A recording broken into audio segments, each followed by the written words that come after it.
वासुदेवाय नमो नमः। जय हरी. आज येणाऱ्या अमालकी एकादशी निमित्त एकादशीचं महत्त्व, एकादशीचं महात्म्य आणि वेदामध्ये कसं एकादशीला महत्त्व दिलेलं आहे, ग्रंथामध्ये कसं दिलेलं आहे, अभंगात कसं दिलेलं आहे, या संबंधी एक अभंग आहे. तो अभंग संत एकनाथ महाराजांचा आहे. त्या अभंगावर थोडक्यात आपण संक्षिप्त बघू आणि त्यानंतर अमालकी एकादशीचं महत्त्व काय आहे, ते किती अनन्यसाधारण आहे, याच्यावर आपण थोडंसं निरूपण करण्याचा प्रयत्न करू. अभंग आहे, वेदा माझी ओंकार सार, शास्त्र सार वेदांत, मंत्रा माझी गायत्री सार, तीर्थ सार गुरुचरणी, ज्ञान सार ध्यान सार, नाम सार सर्वा माझी, व्रता माझी एकादशी सार, द्वादशी सार साधनी, पूजे माझी ब्राह्मण सार, सत्य सार तपा माझी, दाना माझी अन्नदान सार, कीर्तन सार कलियुगी, जना माझी संत भजन सार, विद्या सार विनीतता, जिव्हा उपस्थ जय सार, भोग सार शांती सुख, सुका माझी ब्रह्म सुख सार, दुःख सार देह बुद्धी, एका जनार्दनी एका सार सर्व सार आत्मज्ञान. तर वेदामध्ये ओंकार हे सार आहेत. ओंकार हे जे मूळ ध्वनीचं जे स्वरूप आहे, सृष्टीच्या उगमस्थानाचं जे ध्वनी आहेत, तर त्या ओंकारला सार म्हणतात. आणि माऊलींना ह्याबद्दल ओंकाराच्या बद्दल माऊलींना पण पहिल्याच अध्यायात लिहिलं, आकार चरण युगल, उकार उदार विशाल, मकार मस्तककारे, हे तिन्ही एकवटले, जेत शब्द ब्रह्म कवळले, ते म्यान मिले गुरुकृपे आदिबीज. म्हणजे ह्या ज्या आकार, मकार आणि उकार ह्या ज्या तीन मात्रा आहेत आणि ती वरले अर्धचंद्र, ती माया, ती एक छोटा बिंदू आहे, अशा ह्या ओंकारला माऊलींना पण खूप अनन्यसाधारण महत्त्व दिलं. ओम नमोजी आद्या वेद प्रतिपाद्या, जय जय स्वसंवेद्य आत्मरूपा. तिथं बी माऊलीनं त्या ओंकारला नमन करून ज्ञानेश्वरी ग्रंथाची सुरुवात केली. तर हे वेदामधलं सार आहे ओंकार हा. आणि शास्त्रसार वेदांत, सर्व जे शास्त्रांचं जे सार आहेत ते वेदांत आहेत.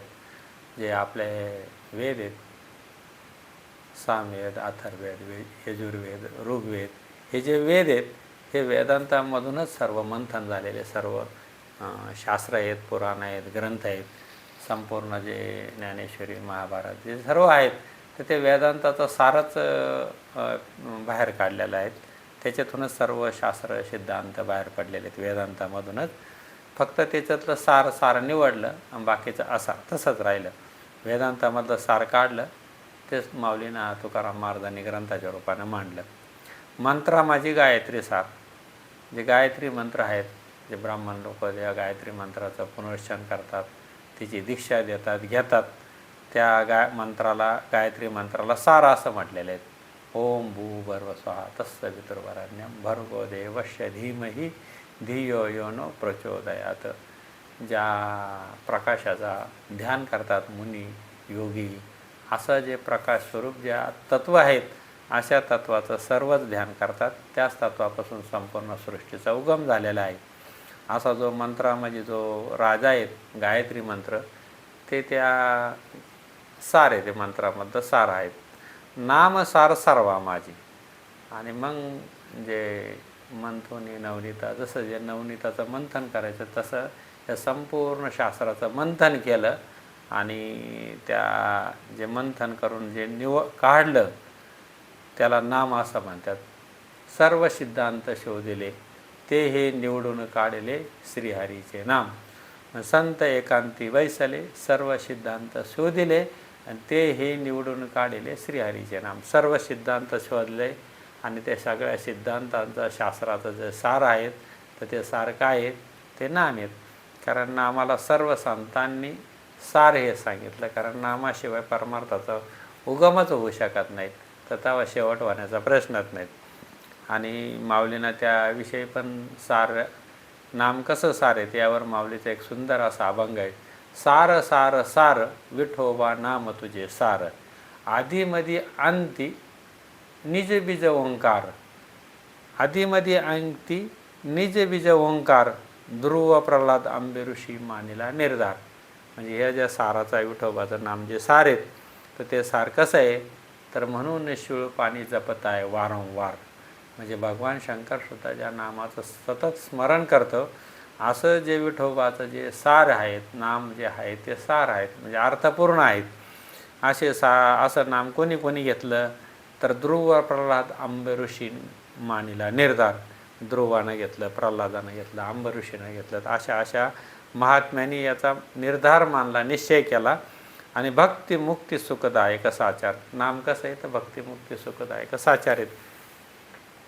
पतित जीव तरले अपार, पतित अज्ञान जीव तरले अपार. आपल्यासारखे जे पतित आहेत, अज्ञानी आहेत, असे जीव कशामुळं तरले गेले, तर त्या श्रीगुरूकडून घेतलेल्या नामामुळं तरलेत. त्या नामामुळं आपण तरू शकतो, आपण तरतो. आपलं अज्ञान बी जातं आणि आपण या भवसागरातून तरुण पण जातो. दिवसेंदिवस व्यर्थ जाते संसार, बाप रुक्मादेवीवर विठ्ठलाचा आधार. जर आपण तसं ते नाम जपलं नाही, नाम घेतलं नाही, तर मग मात्र आपला हा संसार व्यर्थ जाईल. जन्माला आलेला जन्म मरण मृत्यूच्या राडगाड्यात आपण वारंवार सापडणार. अशा प्रकारे नामाला खूप महत्त्व दिलेलं आहे. हा संत एकनाथ महाराजांचा जो अभंग आहे, तर त्याच्यामध्ये आपल्याला एकादशी कसं एक व्रत आहे आणि ते सार आहे, असं एकनाथ महाराजांनी म्हटलं. व्रता म्हणजे एकादशी सार, द्वादशी सार साधनित. म्हणजे सर्व व्रतामध्ये जर सार असेल तर ती एकादशी आहे. आणि आपल्याला आमलकी एकादशीचं महत्त्व बघायचं आहे, म्हणून या अभंगाच्या रूपानं व्रतामध्ये एकादशी सार. म्हणजे एकादशीचं पूर्ण उपवास धरून भगवंताचं नामस्मरण करून आणि ते दुसऱ्या दिवशी सकाळी यथायोग्य सोडणे, त्याचा संकल्प करून सोडणे. अशा प्रकारे जर ते केलं तर ते द्वादशीला आपल्याला त्याचं फळ मिळतं. असं हे सगळ्यात सार आहे व्रतामध्ये, व्रत एकादशी सार. आणि पूजे माझी ब्राह्मण सार, सत्य सार तपा माझी. म्हणजे अगदी व्रतामध्ये एकादशी सार असं जरी आपण म्हणलं, तर आम्हा व्रत एकादशी देव केशव तीर्थ तुळशी, अनेक नेनोबा साधन आमचा विषय हरिकीर्तन, प्रेम धन हे भांडार विनवे विष्णुदास नारा, आणि आमची आईशी परंपरा. अशी जी आपली परंपरा आहे, जी संतांनी स्वीकार केलेला आहे, अशा परंपरेचे आपण पायिक जे व्रतामध्ये एकादशी जे सार आहेत, त्या एकादशीचा आम्ही व्रत धारण केलेले आहेत. आणि त्या एकादशीच्या व्रताला खूप महत्त्व आहे, कारण ते व्रत दशमी, एकादशी, द्वादशी असं तिन्ही दिवस ते व्रतच असतं. पण त्या दिवशी विशेष करून आपण हरिकीर्तन, हरिनामस्मरण ते असं जर केलं तर त्याचं ते पुण्य आहेत, त्याचं जे फळ आहेत हे अनेक पटीने द्विगुणित होतात. म्हणून एकादशी हे व्रतामध्ये सार आहेत. आणि पूजा माझी कोण सार आहे, तर पूजा करणार साधी तर ब्राह्मण हा योग्य आहे, त्याचं पूजन केलं पाहिजे, ते सार मात्र ब्राह्मण. ब्राह्मण म्हणजे ब्रह्म जाणे तो ब्राह्मण, ज्यांना गुरुची कृपा झालेली आहे, हा नामाचा अनुग्रह घेतलेला आहे आणि त्याला त्या ब्रह्माची ओळख झालेली आहे, असा जो कोणी असन सत्पुरुष तो ब्राह्मण. पूजे माझी ब्राह्मण सार, सत्य सार तपा माझी. आणि जर आपण सत्य बोललो तर हे सगळ्या तपाच्या श्रेष्ठ असं सार आहेत. सतत म्हणजे सत्य सोडून असत्याचे कधी मार्गाने गेलाच नाही जो माणूस, तर तो समजायचा तो तप करतो, कारण त्याच्या मुखातून कधीच असत्य येत नाहीत. असा माणूस कोणत्याच जागेवर न बसताही त्याचं तप चालू आहे किंवा तो त्यांना तप केलेलं आहे, असा त्याचा अर्थ झाला. सत्य सार तपा माझी, दाना माझी अन्नदान सार.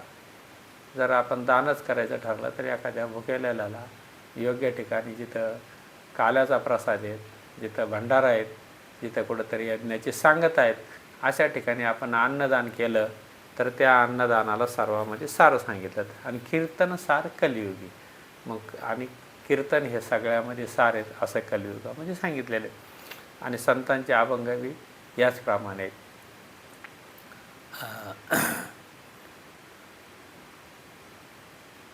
कीर्तन सार कलियुगी म्हणजे आपण सतत कीर्तन करणे म्हणजे हाताने टाळी वाजवणे आणि विठ्ठल विठ्ठल विठ्ठल आपल्याला जो आवडतो त्या मंत्राचं सतत नामोच्चारण करणे.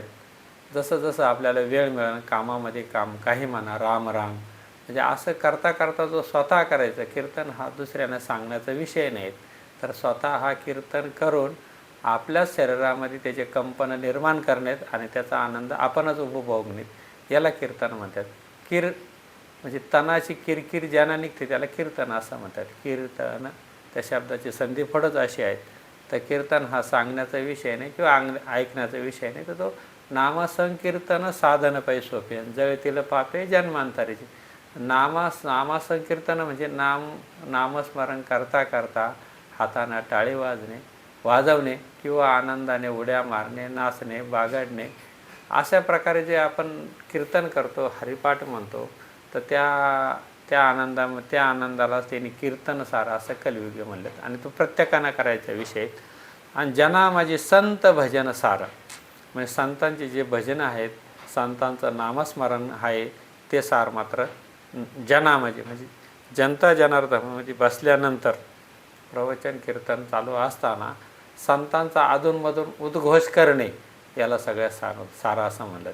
निवृत्ती ज्ञानदेव, सोपान मुक्ताबाई, एकनाथ नामदेव, तुकाराम किंवा हे जे असं मोठ्या मोठ्यानं आपण संतांचा मोठा पुंडलिका वरदे हरिविठ्ठल श्री ज्ञानदेव तुकाराम पंढरीनाथ भगवान की जे अशा प्रकारे मोठ्यानं उद्घोष करणे याला सार असं म्हणतात. कशाचा? तर जनामध्ये म्हणजे सर्व जनामध्ये एकत्र बसल्यानंतर त्या संतांच्या नावाचा मोठ्यानं उद्घोष करणे याला सार असं म्हटलेले आहे.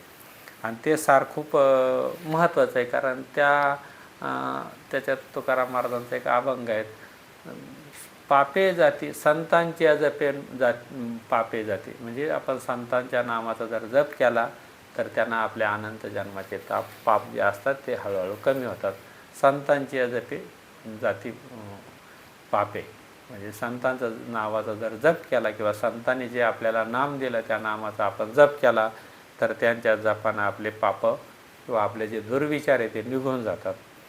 जिव्हा विद्यासार जना माझी संत भजन सार, संतांचं भजन करणे हे सार सांगितलं. विद्यासार विनीतता, म्हणजे विद्या जर आपण ग्रहण करत असेल तर त्या विद्यामध्ये सगळ्यात सार असेल तर ते विनयता आहे. विनयता, नम्र झाला होता तेने कोंडीला अनंता, किंवा जे रयत शिक्षण संस्थेचं जे तत्व आहेत का विद्या विनय शोभते, म्हणजे विद्या कधी शोभते तर जर तुमच्याकडे काही नम्रता आली असेल विद्या घेऊन तर त्या विद्याला शोभा येते. आणि जर गर्व येत असेल तर त्याला शोभा नाही येत, उलट ती शोभा होते. म्हणजे शोभा येणे आणि शोभा होते हा होणे खूप फरक आहे याच्यामध्ये. तर ते विद्या विनय शोभते, म्हणजे विद्या कधी मिळाली समजायची एखाद्याला तर जर त्याच्यामध्ये नम्रता आली असेल तर त्यांना विद्या ग्रहण केलेली आहे. जशी ही शाळेची विद्या ग्रहण करण्यासाठी आपल्याला नम्रता पाहिजे, तशी पारमार्थिक विद्या संपादन करण्यासाठी खूप नम्रता पाहिजे.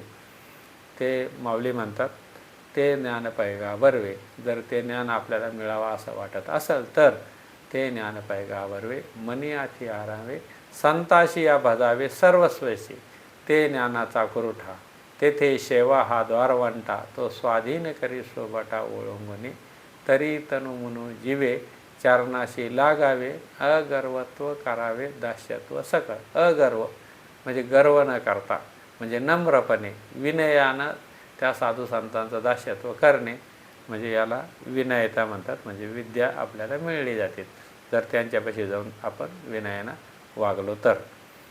आणि जिव्हा उपस्थ जयसार, जिभेनं नामस्मरण करणं, जीभ ही सगळ्या याच्यामध्ये सार आहेत, कारण त्या जिभेच्या साह्यानं आपण नामस्मरण करू शकतो, ग्रंथाचं वाचन करू शकतो, पठण करू शकतो, विचाराची देवाणघेवाण करू शकतो. म्हणून जिव्ह उपस्थ जयसार, भोग सार शांती सुख, आणि सगळ्या भोगामधलं जर सार असेल तर शांती सुखाचं सार आहे.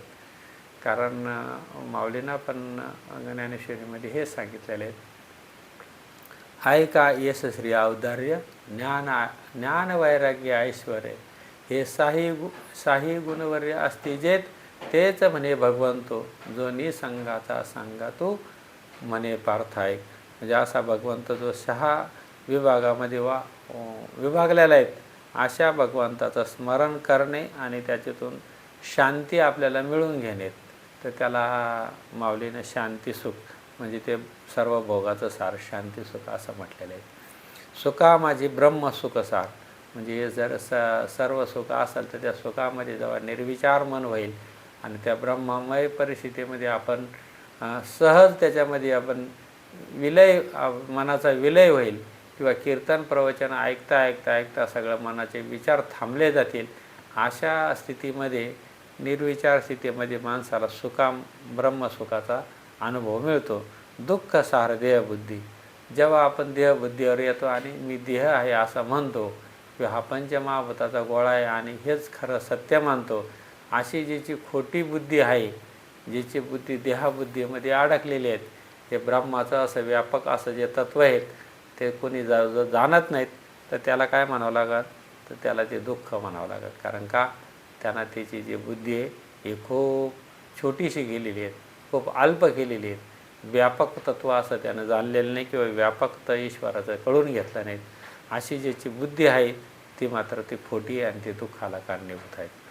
आणि एका जनार्दनी एका सार सर्व सार आत्मज्ञान. सर्वांचं सार काय असेल तर तो एकनाथ महाराज म्हणतात एकच सार आहे सर्व सारा. सर्वामधलं सार काय, मी कोण आहे, मी कोण करा रे विचार म्हणे ज्ञानेश्वर निवृत्तीचा. म्हणजे जी वृत्ती आहे माणसाची ती कशी हरिरूप होईल अशा प्रकारे जो ज्ञान ग्रहण करेल संतांकडे जाऊन आणि आपली ओळख करील, आपण आपली करा सोडवणं संसार बंधनं तोडावी की अशी जो आपली ओळख करून घेईन त्याला म्हणावं लागेल सर्व सार आत्मज्ञान. म्हणजे आत्मज्ञान हे सर्वांचं सार आहे. अशा प्रकारे हा जो एक अभंग होता एकनाथ महाराजांचा त्याच्यामध्ये व्रतामध्ये एकादशी सारखंच आहेत हे चौथ्याच ओळीमध्ये दिलं का बाई एकादशी कशी महत्त्वपूर्ण आहेत. आणि तीच आता आजची जी येणारी एकादशी ही अमालकी एकादशी आहेत आणि ही एकादश फाल्गुन शुद्ध पक्षामध्ये आलेली आहेत. आणि ह्या अमालकी एकादशीला काय एवढं महत्त्व आहे तर ते युधिष्ठिर राजाने धर्मराज युधिष्ठिराने भगवान श्रीकृष्णाला विचारलं आणि त्याचा निरूपण भगवान श्रीकृष्णानं कसं सांगितलं ते याच्यामध्ये उल्लेख आलेला आहे. हे जनार्दन, फाल्गुन महिन्याच्या शुक्ल पक्षात कोणती एकादशी येते व तिचे विधी कसा आहे आणि तो दिवशी कोणाची पूजा केली जाते हे सविस्तर सांगण्याची कृपा करावी. मग असा प्रश्न धर्मराज युधिष्ठिरानं भगवान श्रीकृष्णाला केला आणि श्रीकृष्ण काय म्हणालेत, श्रेष्ठ धर्मनंदन, फाल्गुन महिन्याच्या शुक्ल पक्षात अमालकी एकादशी येते. हिचे पवित्र व्रत वैकुंठची प्राप्ती करवणारे आहेत. मानधाता राजाने महर्षी वशिष्ठांना असाच प्रश्न विचारला होता, ज्याच्या उत्तरादाखल महर्षी वशिष्ठाने सांगितले होते, हे महाभाग वैकुंठपती, श्रीहरीने थुंकल्यावर त्यांच्या श्रीमुखातून एक चंद्र समान तेजमय बिंदू प्रगट होऊन पृथ्वीवर पडला.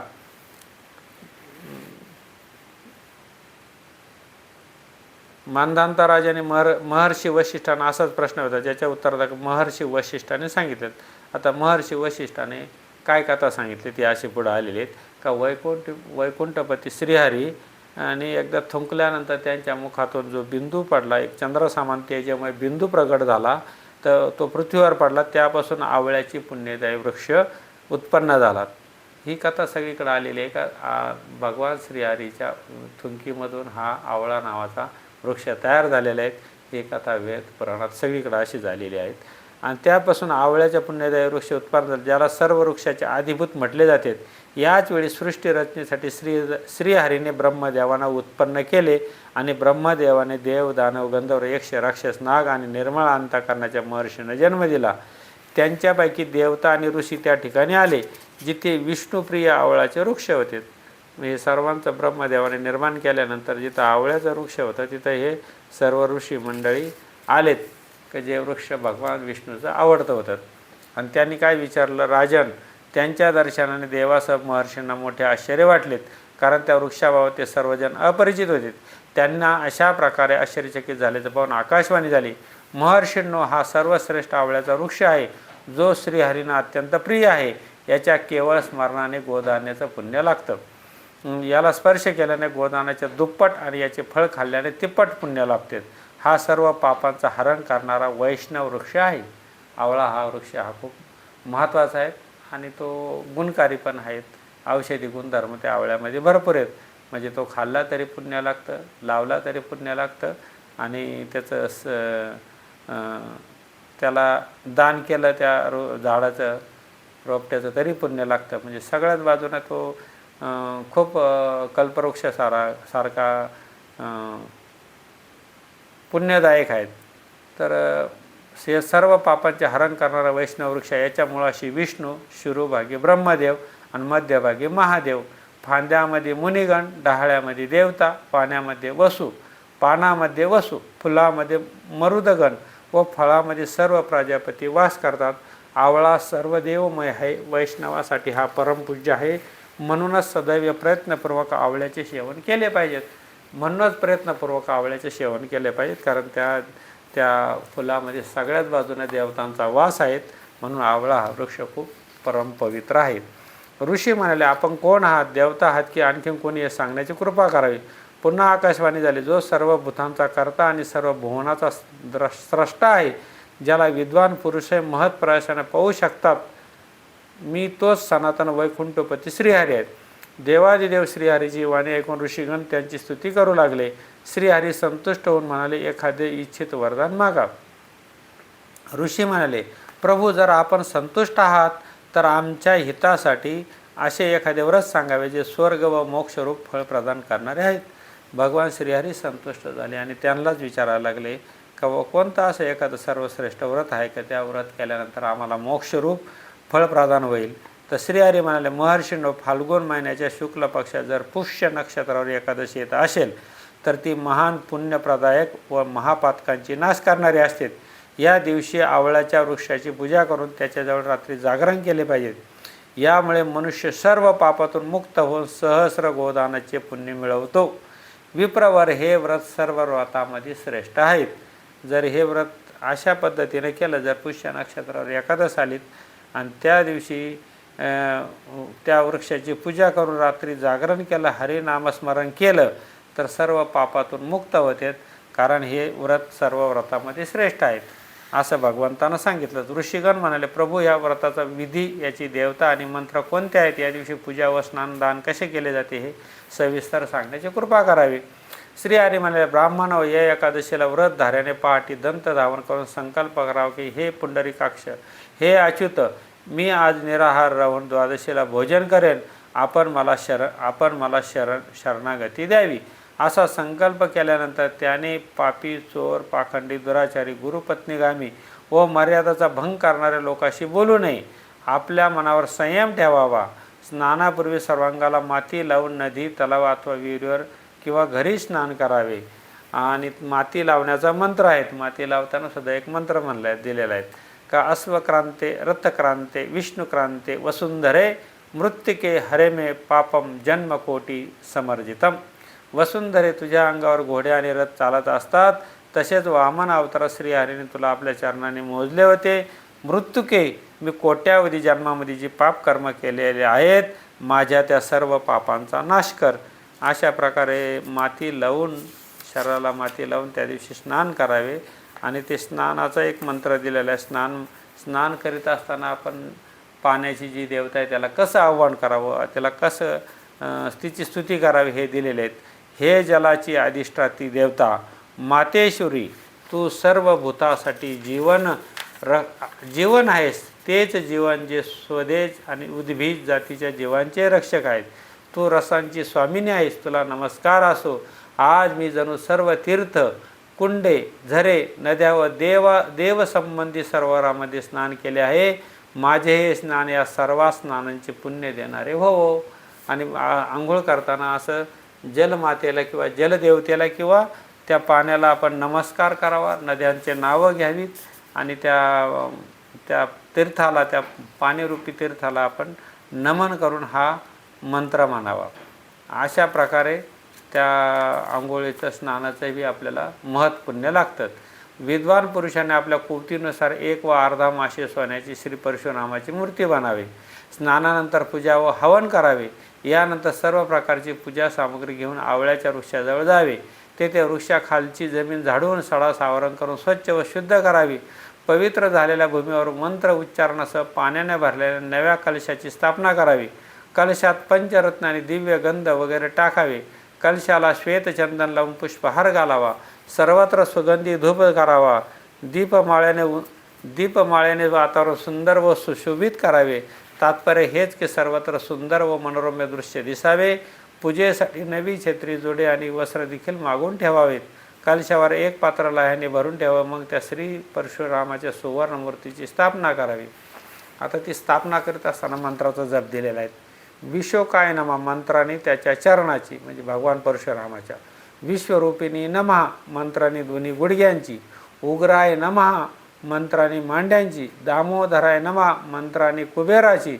आणि दामोदराय नमः मंत्राने कंबरेची. पद्मनाभाय नमः मंत्राने पोटाची. श्रीवत्सधारणे नमः मंत्राने छातीची. चक्रने नमः मंत्राने डाव्या हाताची. गदिने नमः मंत्राने उजव्या हाताची. वैकुंठाय नमः मंत्राने कंठाची. यज्ञमुखाय नमः मंत्राने मुखाची. विशोकनिधे नमः मंत्राने नाकाची. वासुदेवाय नमः मंत्राने डोळ्याची. वामनाय नमः मंत्राने कपाळाची. सर्वात्मने नमः मंत्राने संपूर्ण शरीर व डोक्याची पूजा करावी. हेच पूजेचे मंत्र आहेत. त्यानंतर भक्तिभावाने आवळ्यासहित पुढील मंत्र उच्चारण करीत देवाधिदेवा श्री परशुरामांना अर्ध द्यावे. नमस्ते देवदेवस्य जमदाग्नी नमस्तुते ग्रहानाग्रमिमं दत्तमामवल्कं युतं हरे. हे देवदेवेश्वरा जमदाग्नी नंदन, हे विष्णू स्वरूपा परशुरामा, आपणास नमस्कार असो, आपणा नमस्कार असो. आवळ्यासह दिलेले माझे हे अर्ध्य आपण स्वीकारावे. आवळ्याला जे अर्ध्य दिलेले ते आपण स्वीकारावे असे परशुरामाला आपण नम्रतेने विनंती करावी. त्यानंतर भक्तिभावाने नृत्य, संगीत व वाद्यासह भजन, कीर्तन, धार्मिक प्रवचन आणि श्रीहरी संबंधी कथा वार्तालाप करून रात्री जागरण करावे. मग श्रीहरीचे नामस्मरण करीत आवळ्याच्या वृक्षाला 108 किंवा 28 प्रदक्षिणा घालाव्यात. द्वादशीला सकाळी श्रीहरीची आरती करावी. ब्राह्मणांची पूजा करून तेथील सर्व पूजे सामुग्री त्यांना अर्पण करावी. परशुरामाच्या रूपात श्रीहरी माझ्यावर प्रसन्न होत असे भावना करून परशुरामांचा कलश, 2 वस्त्रे, जोडे इत्यादी सर्व वस्तू दान कराव्यात.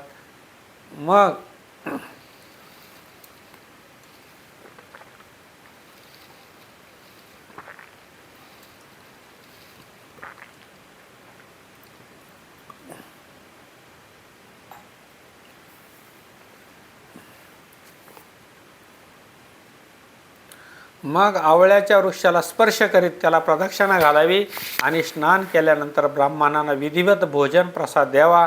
त्यानंतर समवेत स्वतः भोजन करावे. सर्व तीर्थाटनाने जे पुण्य मिळते आणि सर्व प्रकारचे दान केल्याने जे फळ मिळते ते सर्व वरील एकादशी व्रत विधिवत केल्याने सुलभ होते. या व्रताने सर्व यज्ञाहूनही अधिक पुण्य लाभ होतो. यात इतक्यांचितही शंका नाही, संशय नाही. हे व्रत सर्व व्रतामध्ये उत्तम आहेत. महर्षी वसिष्ठ म्हणतात, महाराज इतके बोलून देवेश्वर श्रीहरी अंतर्धान पावले. त्यानंतर सर्व महर्षींनी हे व्रत विधिवत केले. नृपश्रेष्ठ, अशाच प्रकारे तुम्ही सुद्धा हे एकादशी व्रत केले पाहिजेत. भगवान श्रीकृष्ण म्हणतात, युधिष्ठिरा हे दुर्लभ व्रत माणसाला सर्व पापातून मुक्त करणारे आहेत. अशा प्रकारे फाल्गुन